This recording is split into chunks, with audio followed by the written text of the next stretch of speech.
আসসালামু আলাইকুম গাইস, এই যে দেখতে পারতাছেন, এই যে একটা হাতি।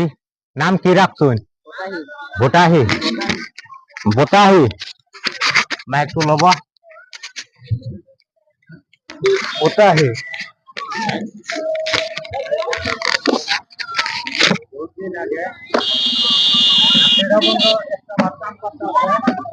আপনারা দেখতেছেন হাতিটা দিয়ে বন্ধু কাম করতেছে।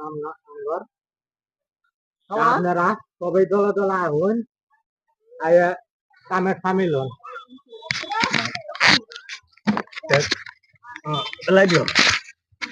দেখুন হাতি বন্ধু একটা জানোয়ার কাম করতেছে। তা আপনারা আমরা মানুষের সময় দিতে পারতাছি না এই একটা মাছ। তা আপনারা সবাই দলে দলে আহুন আয়া সহযোগিতার হাত আগ বেড়ে দেন। আপনারা এটাই আপনাদের কাছে আমার চাওয়া।